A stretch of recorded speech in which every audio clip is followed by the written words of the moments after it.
All right, the sentence has been handed down by the judge in the Donald Trump felony. Remember, 34 felonies. And he was given unconditional discharge, not to be confused with premature discharge.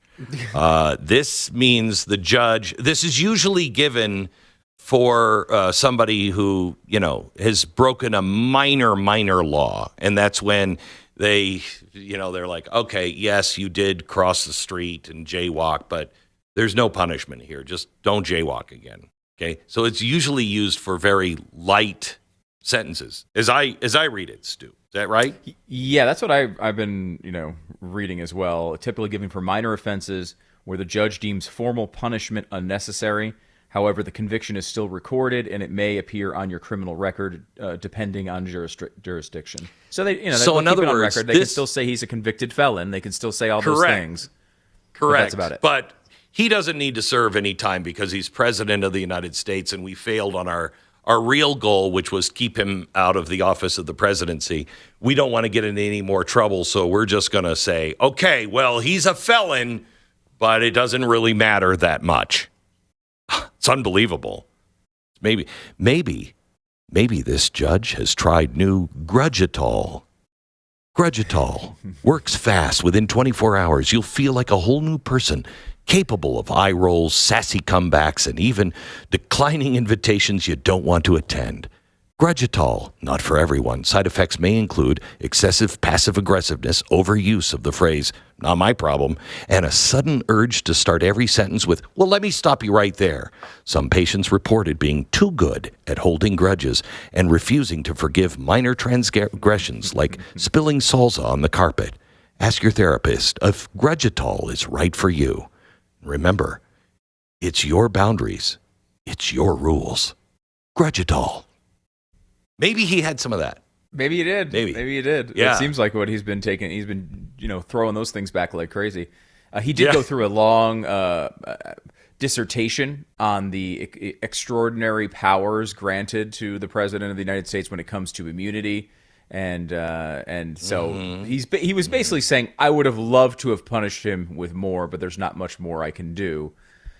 So this is what I'm going to do. Yeah. And, if there's you not much more legally I can do because really the whole court case was a farce of legality. So that's the truth. That's the truth. That's not what he was saying, though. He was trying to make the opposite case that, hey, we got him on 34 felonies, but I can't do anything. I know. So this is all I can. I can't do anything. I can't do anything. What a weasel. How much did this trial cost the state of New York? Oh, my God. How much did they spend? Millions of dollars. Mm-hmm. Millions of dollars.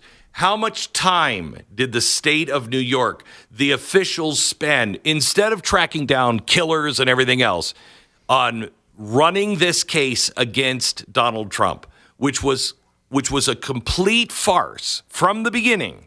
The statute of limitations didn't even apply. Nobody's ever been tried for this, okay?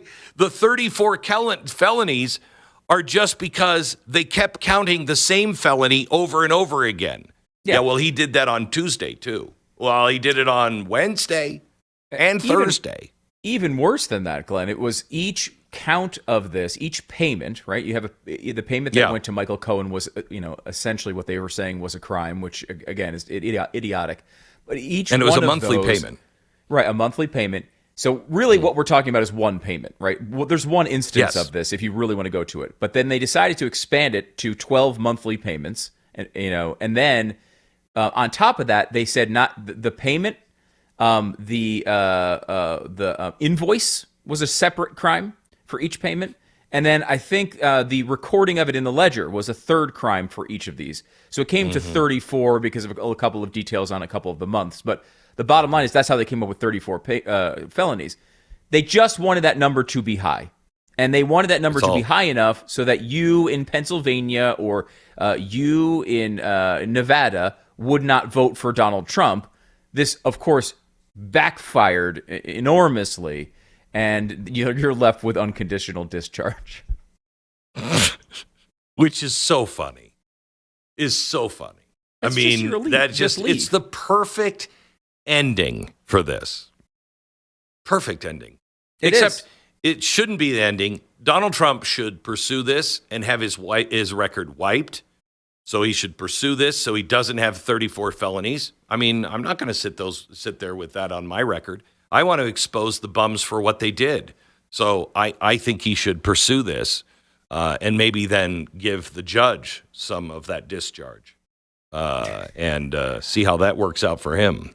I do think for the country, though, the best case scenario would be that none of this ever happened. But now that it has happened, now that they have convicted him, I know Trump was fighting the sentencing and didn't want it to occur.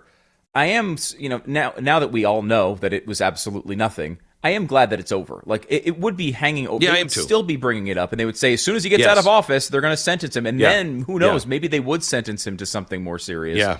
I'm glad. This is over. If he wants to challenge it, I think that's great. He wants to get it just expunged from the record. I hate to say expunged when we're talking about unconditional discharge, but I think it's one I've of those had things to use that do. expunge. Those expunge, I have one on my sink right now. New just for from the Pfizer. I think expunged. I think there is a real argument for him to pursue this just for his legacy and just because it was wrong from the beginning. But at least you also there's have not to fix the possibility. country. Yeah. I mean, here's the thing.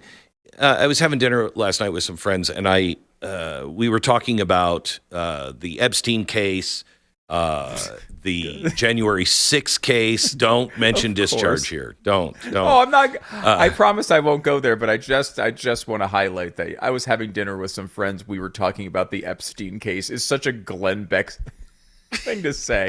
Like, what? And then we went into how big is the room in your bunker that you're protecting yourself from the nuclear apocalypse? And we were talking about the January. We were talking about the January 6th case. We were talking about the P. Diddy case, the Epstein case, and the question was that I posed was, is the truth ever coming out on this? Is Donald Trump going to release this because of the danger that I think anyone who is involved in exposing that is going to be in? I mean, this is Jason Bourne level stuff, to where you've got all of these names of the most powerful people on earth. Epstein did not kill himself. You have all of the names of the most powerful people on earth that can make things happen, and you're going to put that case together and then try it, or put that case together and then try to find the journalists that are going to release all of this. I mean, that's a dangerous job. And I wondered, because it's going to affect both the Republicans and the Democrats, are we ever going to find out about these things? And I think what would make Donald Trump Abraham Lincoln would be to take it on and release all of the raw facts of all of it and let the chips fall where they may. You have to lance a boil. And that was a good phrase to use at dinner last night. You have to lance a boil that is on our country, and that is all of this infection of lies and deceit and corruption. We have to get that out of our system, and the only way to do it is to just walk through that fire. That's it. And he is Lincoln-esque in that his political opponents keep trying to kill him. So we do have that going on. Yeah, never at a play, though. No, he's not. I don't think he's a big Broadway guy. For as New York friendly as Donald Trump is, he's a big Manhattan guy. Don't see him on Broadway all that often. Do you think he'll do this? Because I mean, look, it's something he's promised, right? I mean, this was he ran during the campaign. I don't would say it was his most prominent promise, but he's run on releasing all this stuff and being that transparent president we were promised back in the days of Barack Obama and never received. He wants to get all this stuff out there. He says he was going to. Now, I know he said that about Kennedy in the first term, and then some stuff comes up. And so that's what I wonder at this point, whether that sort of thing will be what we see here. Because you're right. There's a lot of people he knows, were involved in this. Not all his enemies either. I mean, like, I don't think it's, that's the thing. I think if Donald Trump is really truly wants to be the transformative president, part of transforming our nation is resetting it on truth. And so you have to expose all of those lies. So it can't be, and I'm not sure Donald Trump is the one that says, hey, I'm going to protect you because, you're a friend of mine. I think he's the type that would look at it and go, how much trouble is this going to cost? Will it be worth it? Because that will just cause turmoil like crazy all over the world. Will it be worth it in the end? I believe it is, because truth has to be restored, and we have to know who the bad guys are. I mean, if this P. Diddy stuff is happening in Hollywood, we went after, with the Me Too movement, we went after people, and we got Harvey Weinstein out. Now, why didn't we get P. Diddy out? Why didn't we get other people out? Weinstein was just the one that everybody targeted, and they did get a couple, but we haven't cleaned that out.